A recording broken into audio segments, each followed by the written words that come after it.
Halo teman-teman Sobat Indonesia Belajar, kali ini channel Indonesia Belajar kedatangan tamu istimewa yaitu Teresia Tansil. Teresia adalah seorang lead solution architect di Scraping Hub. Nah ini dia orangnya, Teresia silakan untuk memperkenalkan diri dan menyapa teman-teman Sobat Indonesia Belajar. Halo Mas Budi, halo teman-teman. Salam kenal, nama saya Teresia Tansil, panggil Tere aja.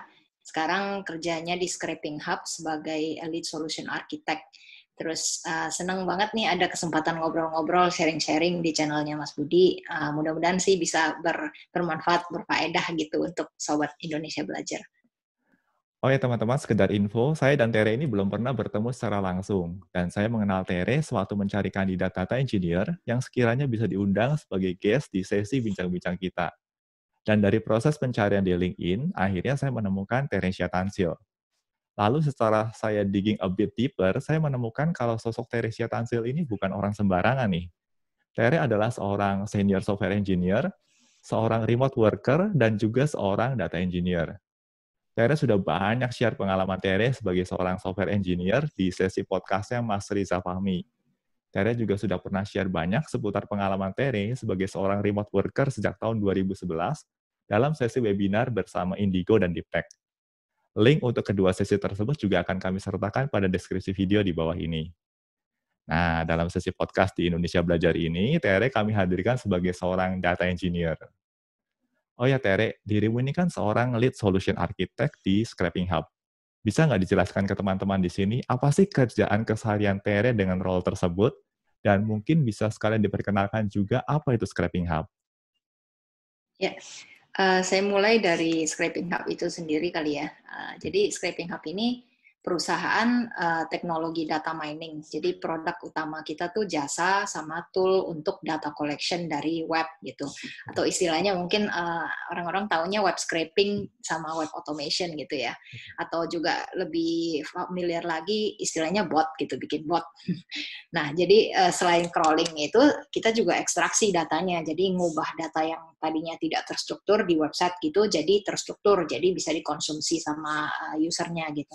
Nah, founder Scraping Hub ini yang bikin Scrapy, itu framework open source on Python untuk web scraping.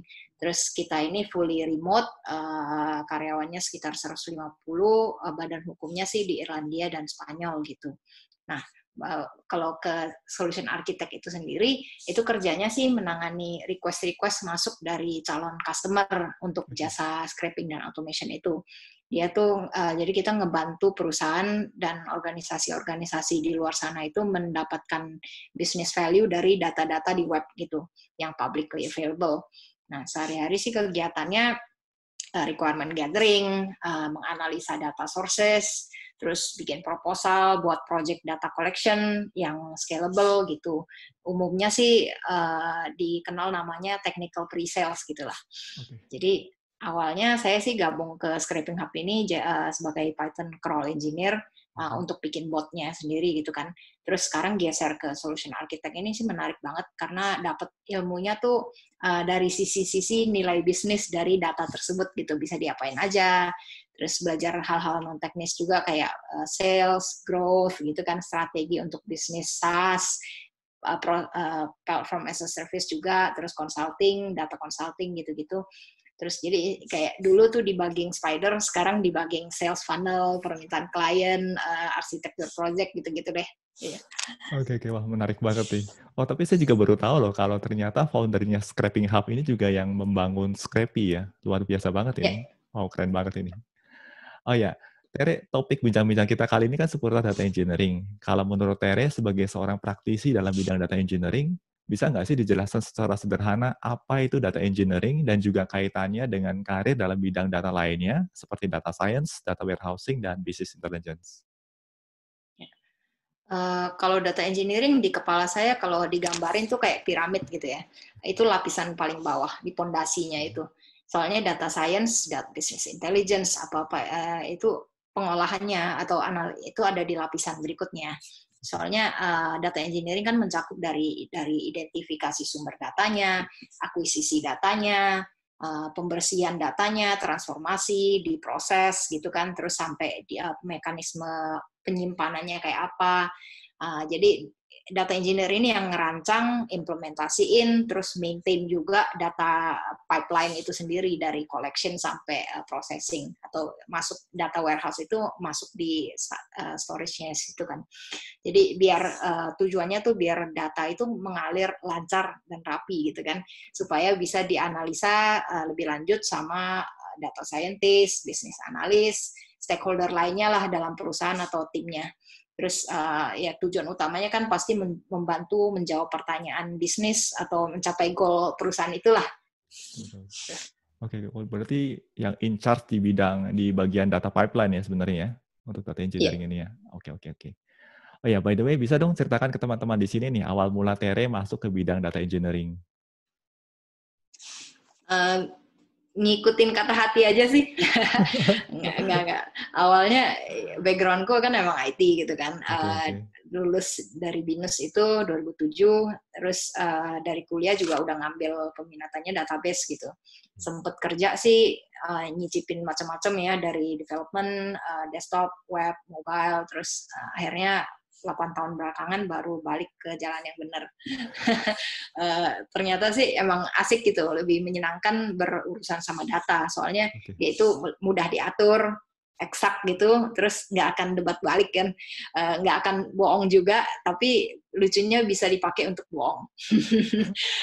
Nyaman juga sih di data ini, soalnya dia tuh impact-nya kemana-mana kan, Betul. penerapannya luas, terus mau masuk dari mana juga bisa, dari sisi teknisnya, dari sisi bisnis, terus pokoknya ada di mana-mana lah kayak air gitu.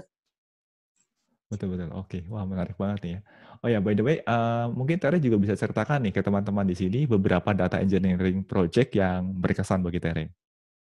Ya, project pertama tuh mungkin bikin core monitoring, jadi media monitoring, sistem media monitoring itu core-nya dari awal dan ujung ke ujung gitu kan, dari akuisisi sama handling data media cetak, koran, majalah itu di scan gitu kan, Oke. terus dari media online, scraping, di reformat, di cleansing gitu, data TV, data radio, dari cropping data koran itu yang udah di scan, di cropping, terus di OCR, terus gimana itu datanya semua masuk ke meja editor, dianalisa, di labelin gitu kan, terus diolah sampai muncul di webnya klien, masuk ke push mail, terus optimize database-nya kan, macam-macam tuh bukan file, data formatnya, Betul. indexing entah itu teks atau gimana biar optimize storage, terus setup servernya, sysadmin, terus tech support juga waktu itu, kayak operational, anak-anak operational kan butuh tech support waktu zaman-zaman masih IEM tuh. Pokoknya belajar Oke. banyak banget dari situ.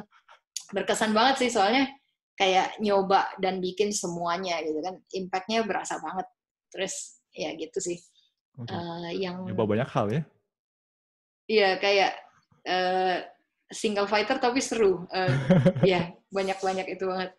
Terus project kedua mungkin yang ini nggak terlalu teknis belajarnya, tapi itu aku belajar alur kerja project riset big data di organisasi pemerintahan.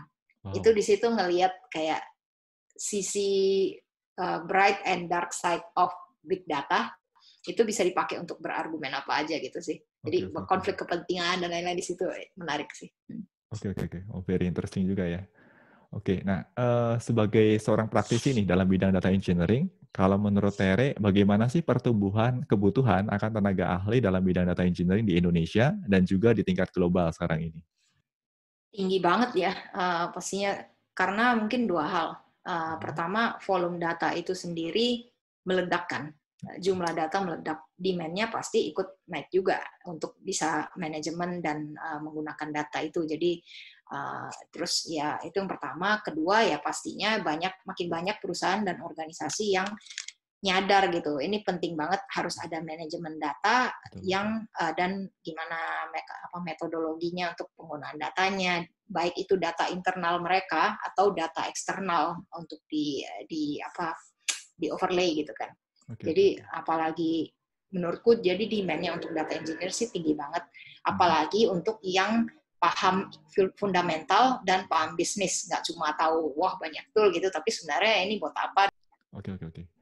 Oh ya nih, kebetulan nih Rere, audiens channel Indonesia Belajar ini kan kebanyakan masih mahasiswa dan pelajar di jurusan terkait IT, walau ada juga yang sudah mulai meniti karir di bidang IT. Mungkin Tere bisa memberikan rekomendasi terkait hal-hal apa saja sih yang perlu dipersiapkan oleh teman-teman yang memang tertarik untuk memulai karir di bidang data engineering. Mungkin bisa dijelaskan terkait dengan bahasa pemrograman dan tools apa saja yang umum digunakan. Menurutku ada 3 hal ya yang Oke. perlu dipelajari atau dipahami lah kalau masuk data engineering. Itu pertama database, kedua programming, ketiga itu sysadmin atau DevOps-nya untuk Oke. automation gitu kan. Jadi paham storage, paham processing datanya sendiri, sama managing datanya. Data dan komponen-komponen untuk pipeline datanya kan.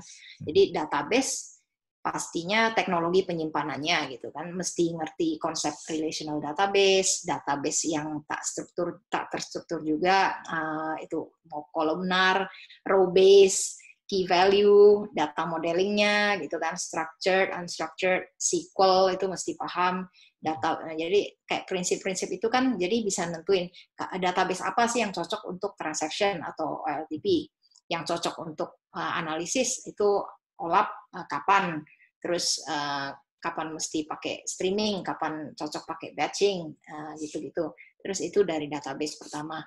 Kalau dari programmingnya itu ya untuk membuat komponen atau tool untuk ETL itu sendiri kan, ekstraksi, transformasi, dan loading datanya. Itu mesti coding, mesti scripting lah. Terus yang ketiga tadi kan automation ya, sysadmin atau DevOps-nya. Jadi itu untuk merangkai workflow-nya kan, karena source data kan banyak banget. Jadi harus disambung-sambung gitu dari sumber-sumber yang banyak itu, format-formatnya beda-beda, beda platform, ada yang nyimpen di sini, di sana gitu kan, di servernya beberapa, kayak tukang ledeng gitu lah. Iya, iya. Jadi mau dari cloud kayak atau dari on-prem gitu kan, jadi mesti paham infrastrukturnya gitu, Kubernetes, entah virtualisasi kayak Docker dan lain-lain. Jadi balik lagi sih database mesti tahu SQL, karena apa ya, setelah SQL-nya paham gitu kan, mau MySQL kayak mau Postgre atau Oracle atau Microsoft SQL itu kan gampang banget loncat-loncatnya gitu kan. Betul, betul. Terus untuk bagian building tool atau programmingnya itu mendingan menurutku, bukan mendingan sih, menurutku yang paling universal itu Python.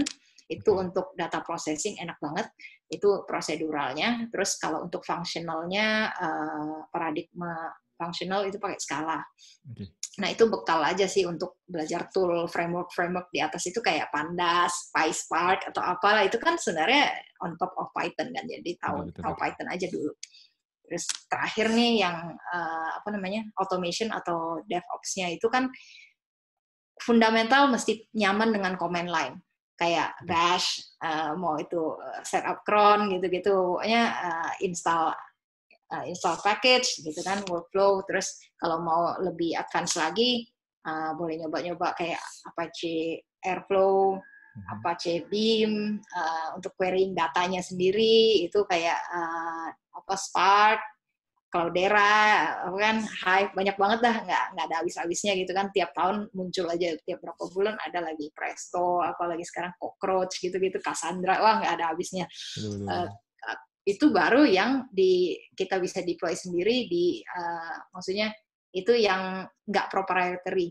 Tapi kalau misalnya cloud, ada lagi nih di Google Cloud Platform, ada lagi kayak mereka udah kasih tool-tool sendiri kayak BigQuery, data prep, data flow itu di Google ya kalau nggak salah. Betul, betul. Di GCP Kalau ya. di AWS tuh iya kayak nggak, aduh banyak banget, enak banget Betul, sih betul. sebenarnya sekarang hidup tuh. AWS tuh ngasih S3, Betul, betul, betul. Athena, Redshift gitu kan. Jadi kalau kalau mau dilihat itu ntar aku bisa sharing satu website itu, dia bikin pemetaan tool-tool yang ada di semesta data ini, terus klasifikasinya apa aja, entah itu untuk querying, untuk storage, apa-apa, itu kayak satu box tapi dalamnya banyak subbox dan itu ratusan tool di sana. Kayak aduh. Jadi konkretnya sih menurutku kalau memang mau masuk ke bidang data, belajarnya dari mana gitu kan. Pertama dari storage, programming, dan workflow itu tadi. Comot aja satu masing-masing yang contoh toolnya, misalnya yang paling simple. Terus cari contoh kasus atau contoh project yang bisa kamu praktek langsung, kayak coba-coba bikin sesuatu lah gitu maksudnya. Kalau nggak perlu ribet-ribet, misalnya storage-nya nggak usah masukin MySQL dulu, mulai aja dari yang simple, bahkan save di file text gitu kan, atau file CSV, atau masukin ke file Excel. Terus dari Excel mungkin coba ke Google Spreadsheet, jadi main kayak banyak API aja, integrasinya kan, belajar manipulasi datanya, input-outputnya, terus sampai bikin visualisasi mungkin, pokoknya diiteratif aja gitu kan. Terus kalau bahas tool kan nggak akan habisnya toh, karena dan bakal pusing banget ngikutinnya. Tiap tahun makin canggih, terus perkembangannya juga cepet banget. Dulu 2010-an gitu mau nyimpen data untuk dianalisa aja kan ribet banget, belum se-mature sekarang ya. Makin banyak sekarang pilihannya buat integrasiin masing-masing komponen itu. Jadi emang memudahkan banget hidup data engineer sekarang karena nggak perlu waktu lama lagi buat setup sistem dari sisi DevOps-nya ya, sysadmin-nya. Tapi menurutku justru jadi di sini jadi jelas gitu, data engineer tuh justru harus megang di fundamental database dan pokoknya yang tool-tool yang fundamental banget dan prinsip-prinsipnya.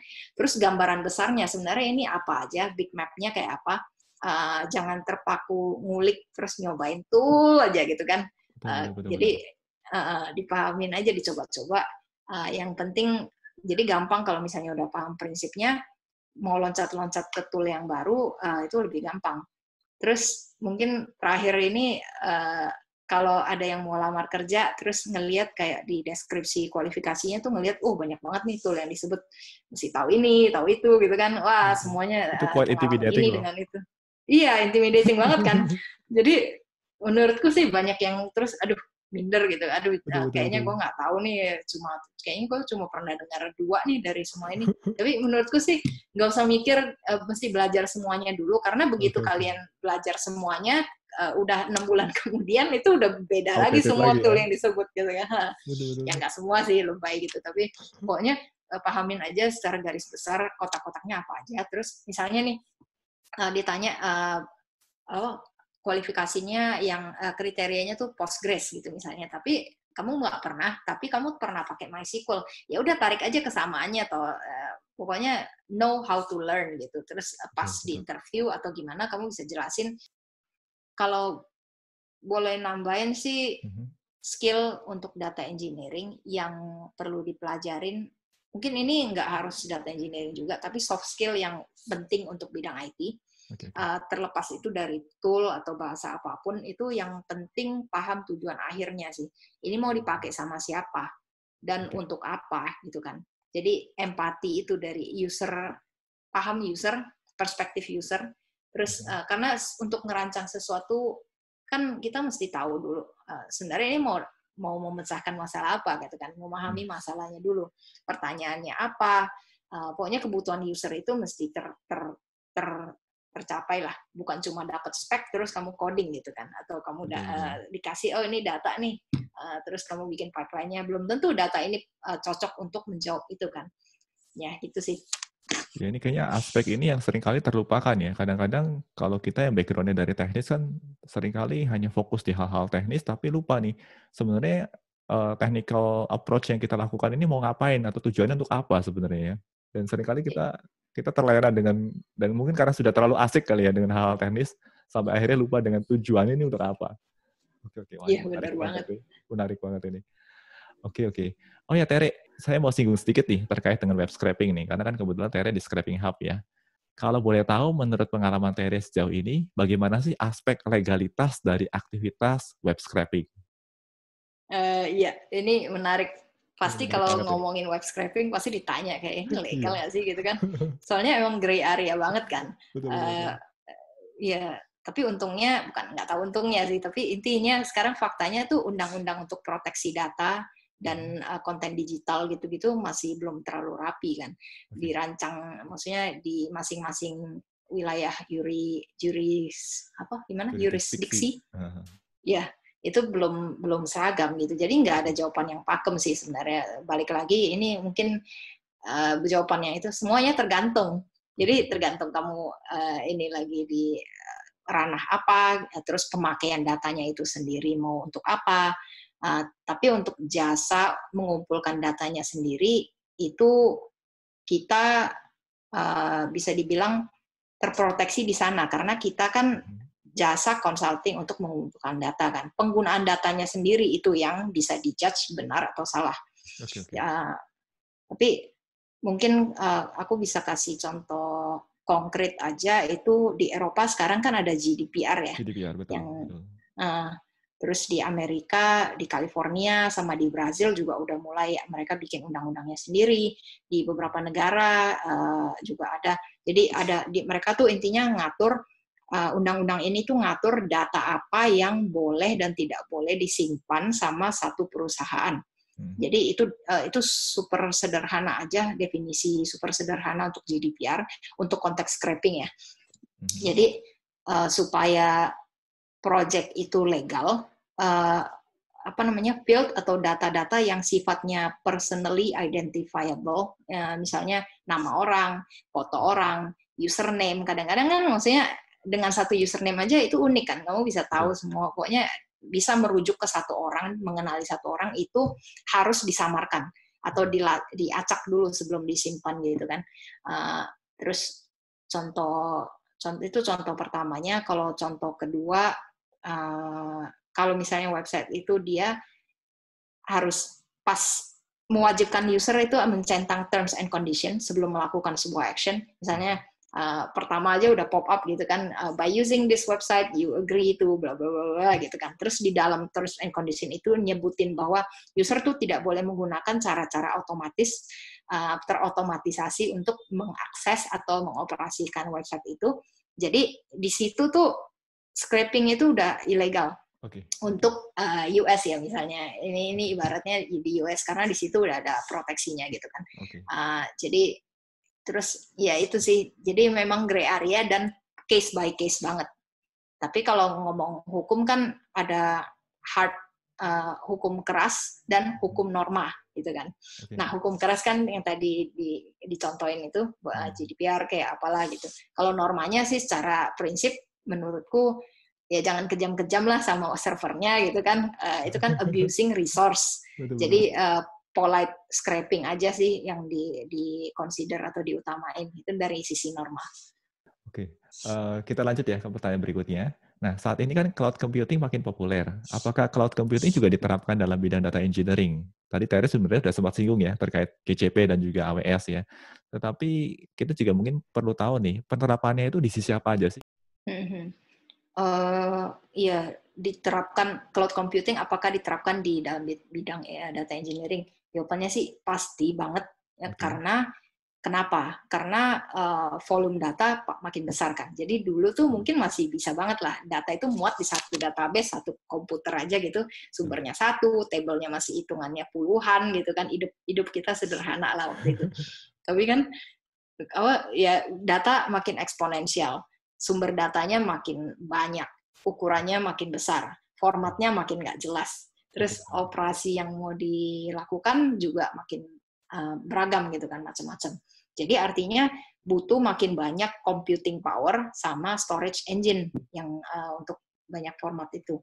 Jadi untuk nyimpennya, untuk mengolahnya gitu. Nah di sini kan cloud memudahkan kan, karena dari sisi mengerahkan sumber daya computing itu nggak perlu beli server sendiri, nggak perlu maintain, investasi yang gede banget gitulah. Dulu kan perlu colocation sendiri, apalah segala macam. Nah solusi kayak AWS, kayak Azure, kayak GCP itu jadi masuk akal di sini. Nah, berikutnya ini juga pertanyaan yang sering kali diajukan oleh audiens channel Indonesia Belajar nih. Untuk menjadi seorang data engineer, apakah mesti memiliki ijazah sebagai sarjana? Iya, ini juga ya benar umum banget ya Mas ya. Betul. Kayak menurutku ijazah nggak perlu. Yang penting tuh hands-on experience, pengalaman ngulik langsung gitu loh. Ya pastinya sih perlu ada semacam satu level fundamental ilmu komputer itu perlu banget. Karena kalau enggak kan cetek gitu kan. Tapi dari pengalamanku sih banyak nyoba-nyoba sama pokoknya nyoba-nyoba itu bakal dapat kok prinsip-prinsip fundamentalnya, banyak baca, banyak nyoba gitu ya. Terus selama aku kerja itu di 7 perusahaan sejauh ini cuma satu yang minta lampirin ijazah kok. Oke, oke. Jadi di sini sih bukannya bilang kuliah itu bakal sia-sia, tapi kalau nggak kuliah juga jangan menjadikan itu alasan untuk nggak nyemplung nyoba gitu kan. Betul, betul, Terus betul. menurutku kalau memang ada perusahaan yang ngewajibin ijazah, udah skip aja, banyak yang lain kok, serius deh. Ya, ya, ya, ya. Nah, ini juga menarik nih, karena kan sekarang ini kan jadi tren ya, sebagai pengganti ijazah itu kan kita melampirkan portfolio ya. Nah, ini sekalian digging a little bit deeper nih, Tere. Kalau menurut Tere, portfolio macam apa sih yang sekiranya menarik nih bagi seorang data engineer? Hmm. Itu bikin satu project paling paling umum orang tuh pakai kaggle.com gitu kan. Betul, Dia betul. bakal nyoba gitu, dia bilang oh gue udah complete this challenge gitu. Mhm. Terus ini contoh source code-nya yang aku pakai, entah itu bentuknya notebook gitu atau apalah, diupload aja ke GitHub.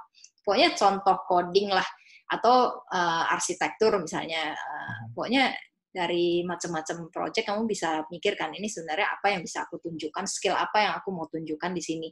Apakah aku bisa merancang satu data model, apakah bisa apa namanya transform satu data dari satu format ke format yang lain, bisa melakukan analisis kah, itu regression, atau bikin bahkan model kalau mau merambah ke data science sedikit atau Betul, betul. gimana ya gitu sih. Jadi GitHub.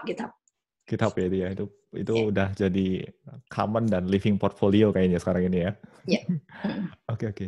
Nah, lalu bagi teman-teman yang tertarik untuk berdiskusi lebih lanjut terkait data engineering, ada nggak sih komunitas data engineering di Indonesia? Dulu tuh ada Slack group namanya Data Engineering Indonesia kalau nggak salah. Oke, oke. Itu tapi udah nggak aktif sih, itu udah Oke, oke. 4-5 tahun. Uh, Terus ada juga komunitas meetup.com, itu dulu namanya Ngopi Data kalau nggak salah. Oh, Hopi Nah, itu Data, juga oke. vakum, Ngopi Data. Uh, Beberapa orangnya tuh itu sih di World Bank sama di Gojek sekarang kerjanya. Oke, Tapi oke, udah oke. vakum sih komunitas itu. Sejauh ini yang aku lihat paling aktif tuh di Facebook sih. Ada Oke. Data Science Indonesia misalnya kan. Mhm, mhm. Tapi aku sendiri nggak terlalu aktif di sana juga. Mungkin Oke, oke. ya Mas Budi mungkin mau start. Ya nanti mungkin ya. Ini tapi memang komunitas data nih kayaknya dibutuhkan banget nih dan ini kan apa ya? Jadi ajang ngumpul-ngumpulnya orang yang memang punya passion di bidang data dan kayaknya menarik banget nih kalau memang ada komunitas semacam ini. Oke, nah berikutnya bidang IT nih adalah bidang yang dinamis sekali. Nah, mungkin Tere bisa berbagi ke teman-teman di sini upaya apa saja sih yang biasanya Tere lakukan untuk tetap up to date dengan perkembangan dunia IT? Aku banyakan follow orang sih, praktisi-praktisi itu yang di Twitter gitu. Oke. Terus kadang baca blog-blog kayak TechCrunch, Mhm. VentureBeat. Terus ini website aku udah lama sih nggak visit, tapi kayaknya mudah-mudahan masih on. Itu highscalability.com. Itu Oh, menarik scalability. banget. Oke, Dia oke. dia bikin banyak arsitektur di sana. Dia bahas tool-tool baru yang rilis gimana gitu kan. Tapi aku prinsipnya tetap sih nggak bakal ada habisnya kalau ngikutin kayak perkembangan, ngikutin tool, terus apalah akuisisi perusahaan ini muncul, terus mereka bikin apa low code, no code, whatever lah. Jadi menurutku sih nggak usah FOMO, nggak usah pokoknya know your tool and know it well, know the principle gitu, terus paling penting juga learn how to learn gitu sih. Itu penting banget kalau menurut saya. Know how to learn itu fundamental banget ya kayaknya sekarang ini ya. Nah, by the way, selain kerjaan di Scrapping Hub dan data engineering, kalau boleh tahu akhir-akhir ini Tere lagi sibuk ngulik apa aja nih? Ya, akhir-akhir ini aku tuh lagi ngembangin topik apa bukan terobsesi sih, tapi lagi fokus, lagi mikir tentang topik ini. How to work Oke. smarter, Aha. and how to level up in your career as a tech worker, gitu kan. Oke, oke. Jadi mungkin aku mikirnya gini, penguasaan skill teknis itu kan nggak akan selalu menjamin karir kita naik kan. Jadi ya pastinya sih harus tetap upgrade skill, terus update gitu kan, perkembangan hard skill di bidang kita itu sendiri. Tapi nggak akan apa ya, di satu titik gitu ada diminishing return kan, kayak di mana kita upgrade skill teknis udah ya udah itu udah 90%, kamu nambah 10% lagi juga nggak akan gimana-gimana banget gitu. Nah, jadi saat yang bersamaan tuh kita mesti mikir jangka panjangnya tuh gimana, upgrade dirinya, belajar skill apa lagi yang transferable gitu, universal, jadi bisa diaplikasiin di perusahaan lainnya, misalnya bidang lainnya, sama yang barusan Mas Budi bilang kan, knowing how to learn itu kan soft skill yang bisa dipakai dimanapun gitu kan, itu fondasi banget lah. Jadi untuk melengkapi skill teknis itu mesti tahu juga non teknis gitu.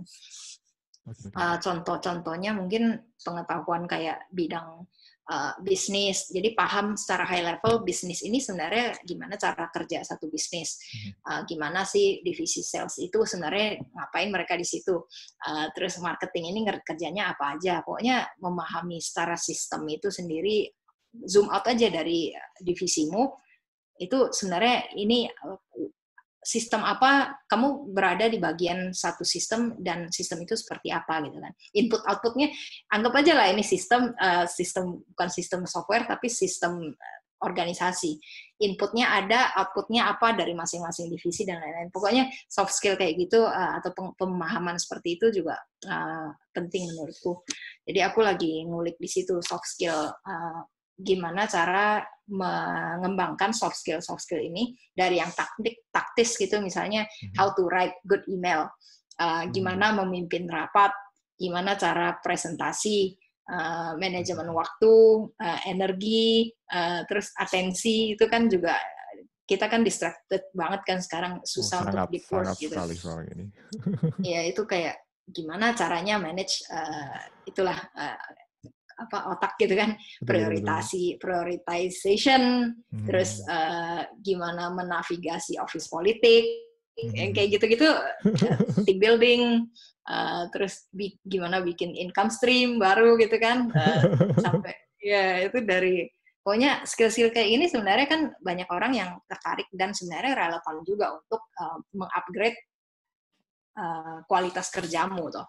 Betul. Jadi sampai yang mindset juga itu mesti diasah, kayak attitude, critical thinking, problem solving, eksekusinya gimana supaya jangan cuma start a bunch of stuff tapi nggak di finish gitu kan. Learning how to learn obviously gitu. Jadi kalau mau dikaitin balik ke data engineering dan software itu, intinya sih kita nggak akan kekurangan data, kita nggak kekurangan informasi, tapi kita kekurangan insight kan. Betul. Jadi menurutku dengan soft skill atau pemahaman non teknis ini kita bisa masukin insight-nya, kita bisa narik insight itu dari data-data ini. Jadi ini sih aku lagi kembangin untuk audiens internasional, terus fokusnya ke engineer yang udah punya pengalaman kerja 2-3 tahun. Jadi mereka memang udah pengen tahu work smarter and how to level up gitu kan di karir itu. Kemungkinan besar sih bakal bikinnya bentuknya course gitu atau coaching gitulah. Jadi sekarang sih lagi ngembangin konten-kontennya, mungkin ada skill map-nya juga tadi yang interpersonal, ada yang intrapersonal, terus apa itu breakdown-nya lagi aku kembangin. Mungkin teman-teman kalau ada yang mau sharing-sharing soft skill apa yang kayaknya menarik gitu, atau mungkin rela jadi kelinci percobaan itu email aja atau DM aja di Twitter gitu. Ya gitu sih Mas, itu yang lagi aku kerjain. Nanti akun Twitter sama emailnya Tere juga akan kami sertakan nih di deskripsi video.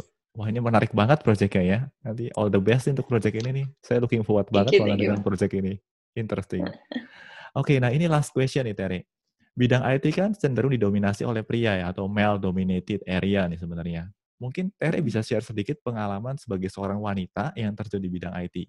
Harapannya ini juga bisa menginspirasi dan memotivasi para Sri Kandi di Indonesia untuk berkiprah di bidang IT. Aku seneng banget sih ngelihat dari tahun 2007 sampai sekarang itu dibandingin waktu itu makin banyak banget wanita yang berkarir di bidang IT sekarang kan. Kalau dilihat di LinkedIn itu yang wanita yang ada di posisi di perusahaan IT, terus title-nya tuh kayak lead data engineer, data analyst, data scientist, mobile developer gitu kan, front end, UX, senior software engineer, lead software engineer, pokoknya teknis-teknis gitu itu banyak banget sekarang di LinkedIn. Dari itu di unicorn gitu kan, di unicorn lokal, startup lokal, sampai yang di consulting kayak McKinsey, Deloitte gitu kan, EY, udah banyak banget sih itu di lokal.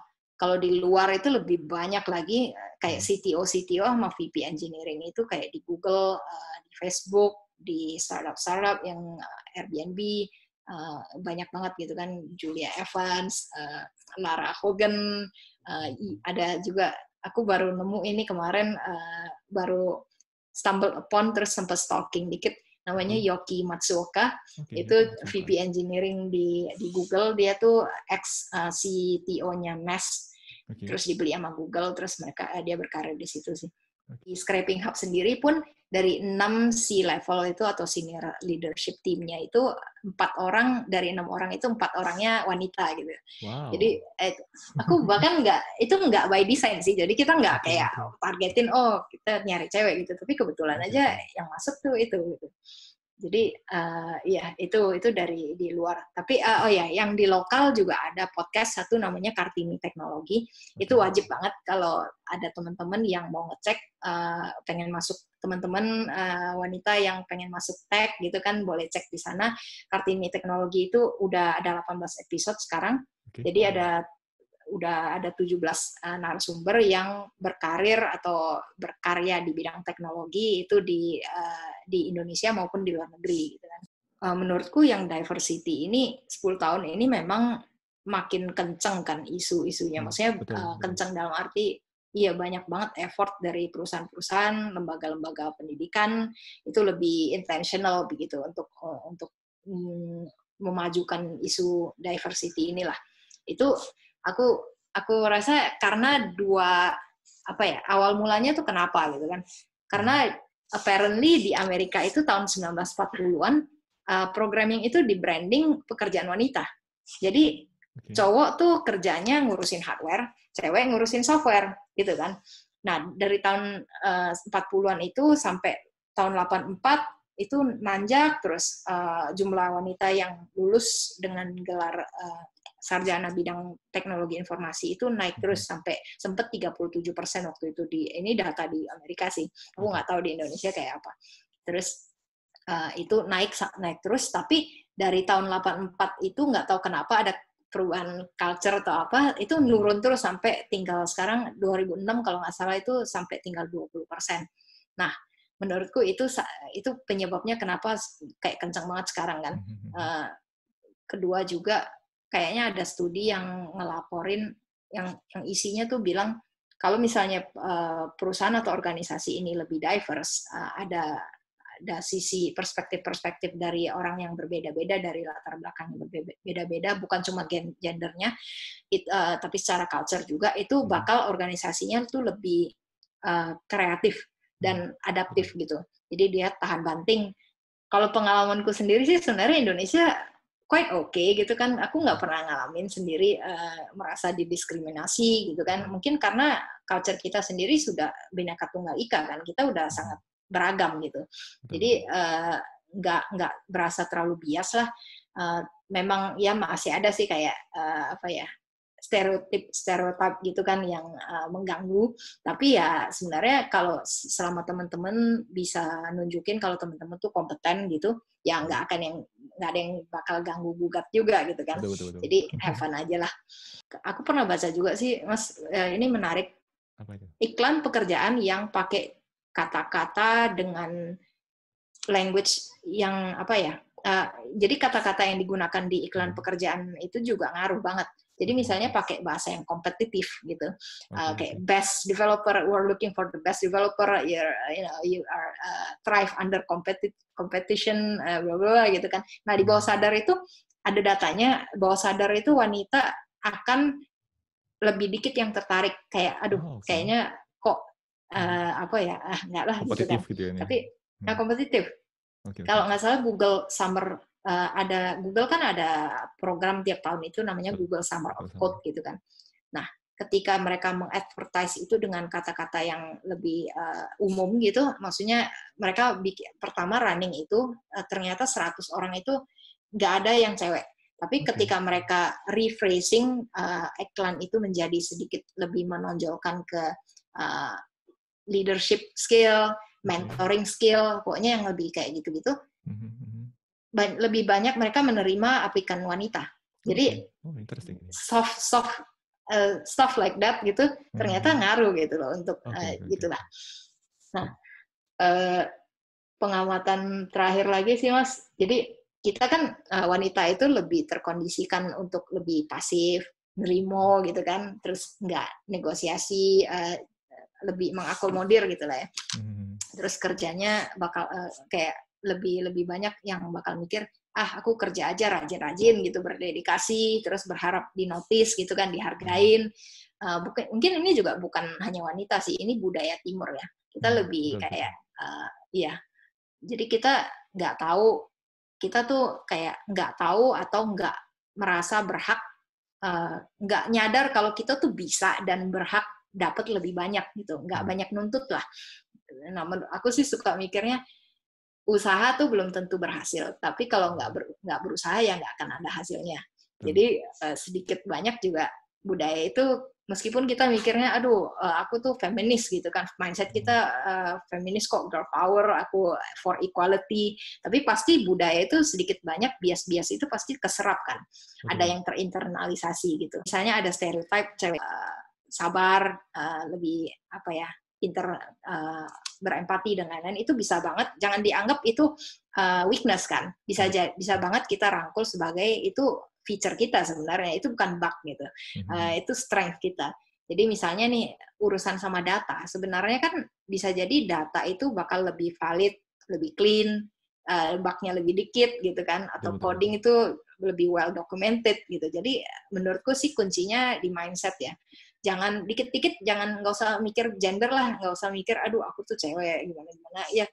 Menurutku kalau memang kamu minatnya di IT, ya udah hajar aja gitu, nggak usah mikir aku akan jadi cewek di IT. Enggak ya, kamu akan jadi orang IT gitu aja intinya. Kalau memang minat ya hajar, kalau nggak minat ya udah nggak usah dipaksain, tau, nggak usah dibilang aku demi diversity gitu kan. Jadi intinya nyoba aja. Kalau memang masuk IT terus ternyata kamu nggak srek, ya udah jangan di IT. Kalau srek ya lanjutin gitu.